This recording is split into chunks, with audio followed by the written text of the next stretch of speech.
Tonight on EIV News at 6, reaction to last night's Republican presidential debate. And later, news on a controversial new study that claims a staple of the American diet may cause cancer. All this and more coming up tonight on EIV News at 6.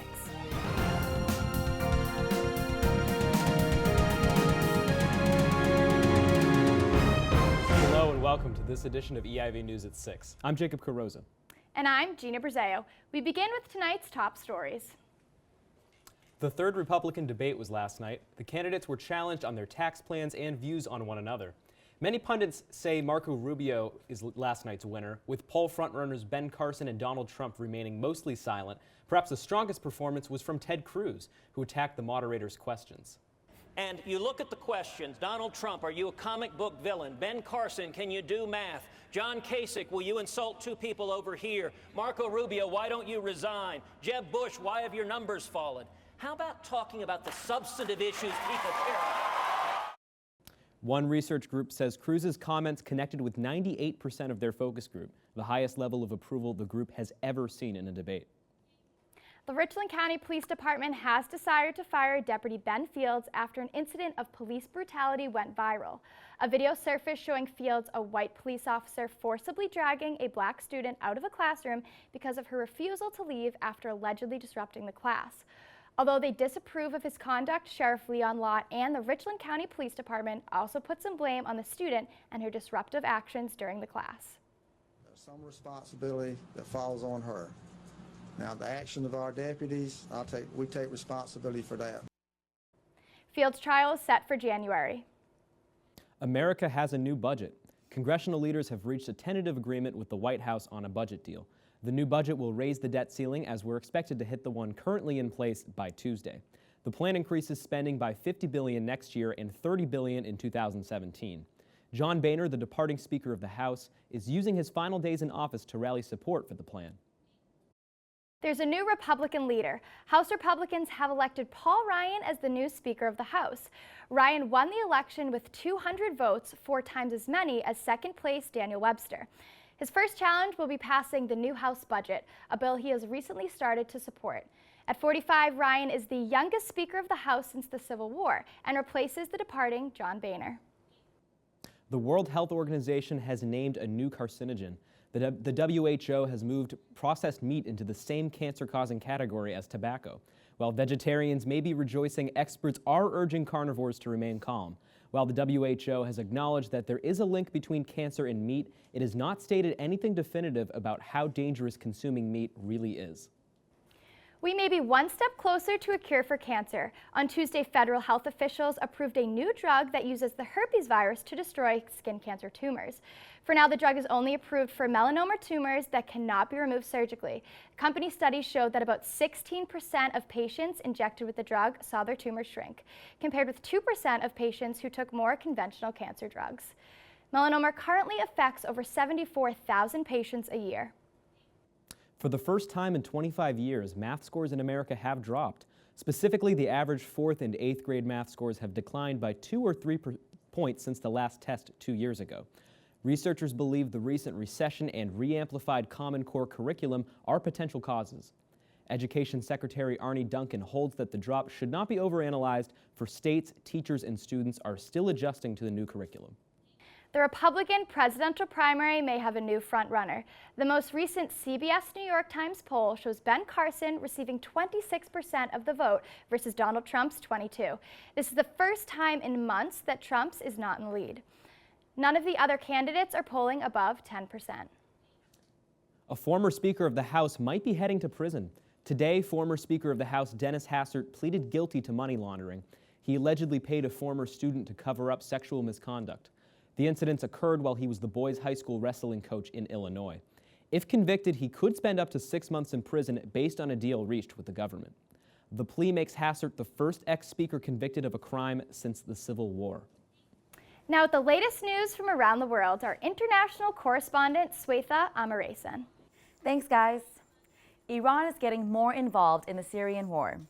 The Iranian Foreign Minister Javad Zarif will be attending Syrian discussions in Austria with 2 deputies this Friday. Iran was invited to participate in the talks by the United States.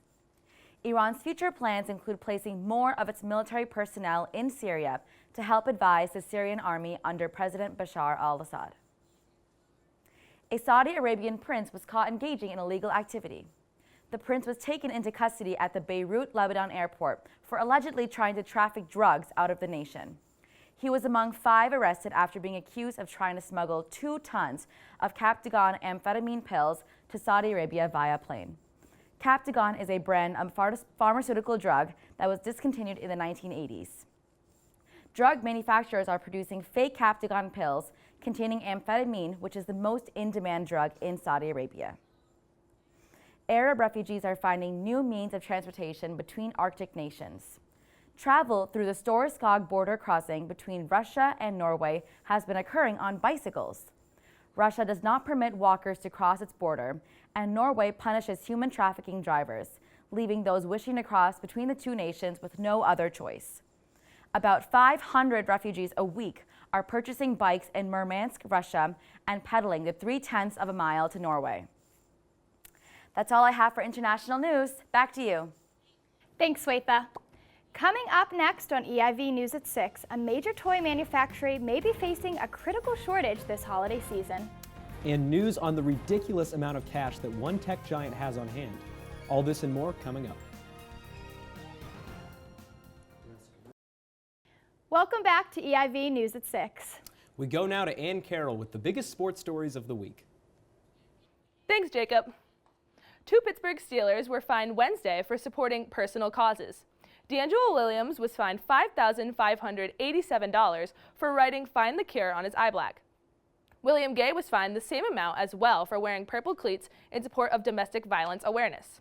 Williams lost his mother to breast cancer, and Gay lost his mother in a domestic violence dispute. The Minnesota Golden Gophers will be on the hunt for a new head football coach. Coach Jerry Kill announced Wednesday that he will be retiring from the position due to medical concerns. Kill has coped with the effects of epilepsy since 2005, but reportedly the seizures have recently increased. In 2013, the coach took a 7-game leave of absence after a long stretch of multiple seizures. Last year, Kill led the Gophers to their first New Year's Day Bowl since 1962. And Kobe Bryant set a record last night. During the team's season opener against the Minnesota Timberwolves, Bryant broke a league record for the most seasons played on one team, overtaking the past leader of John Stockton. The 37-year-old has been on the Lakers for over 20 years. After a practice on Tuesday, Bryant said, "I'm just ready to get started." Bryant has won 5 NBA championships and is 3rd all-time leading scoring. And that's all for sports today. Back to you guys. Amazon may be moving into another market, clothes. The online mega company's vice president of clothing, Jeff Yersizen, spoke at a summit Tuesday about the possibility of an expansion into the clothing industry. Amazon leaders spoke of wanting to fill the gap in the marketplace left by companies unwilling to sell through Amazon.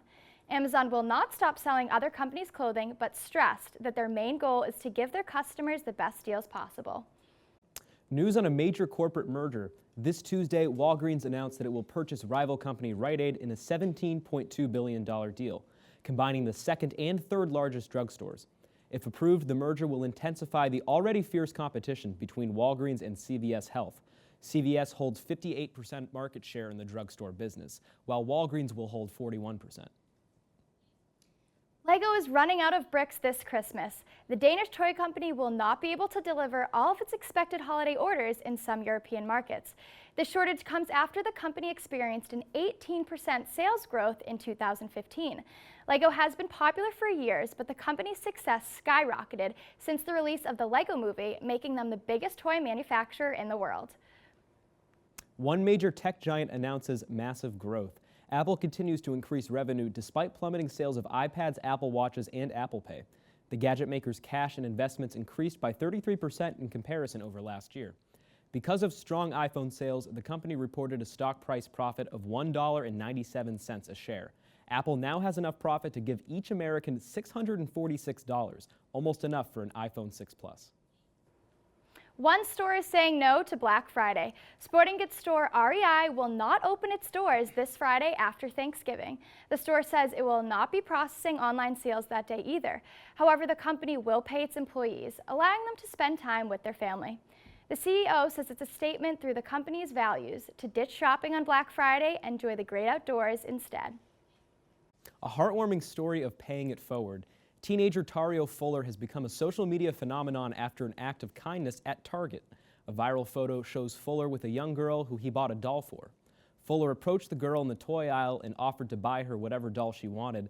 To make the moment even sweeter, it was the young girl's birthday. The photo has received over 55,000 shares. When we come back, a look at the week ahead with our 5-day forecast. Welcome back to EIV News at 6. We go now to our weather correspondent, Rebecca Hankins, with your forecast. Thank you, Gina and Jacob. So it's been a pretty dreary past few days here in Boston. The high winds, rain showers, and cooler temps have presented themselves and have made it even harder to get out of bed these past few mornings. I wish I could say sunshine and happier days are on the way, but that's just not in our forecast this week.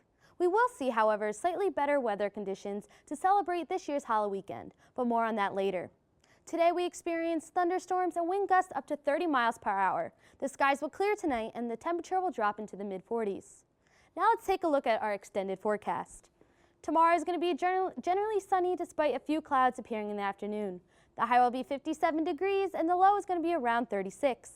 Halloween is going to be mainly sunny.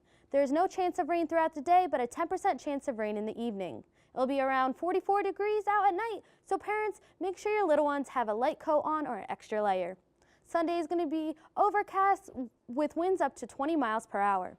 The high is 59 degrees and a low of 49. Monday is looking to be about the same with more sun peeking through the clouds. Tuesday is going to be the nicest in this 5-day forecast with temperatures hovering around the 50s all day and clear skies at night. Rebecca, can you tell me a little bit more about what our November is going to be looking like? Yes, Sheena, I'm glad you asked that. So the U.S. is going to be experiencing a split in weather. The West Coast is going to be seeing colder temperatures and even some snow, while the East Coast is going to be experiencing more warmer conditions like we felt today. Now, I don't know about you, but I felt really warm today. What's the reasoning behind that? We're just experiencing some abnormal weather patterns here in the East Coast. I threw on my florals today because I was feeling hot, so we'll see how it goes the next week.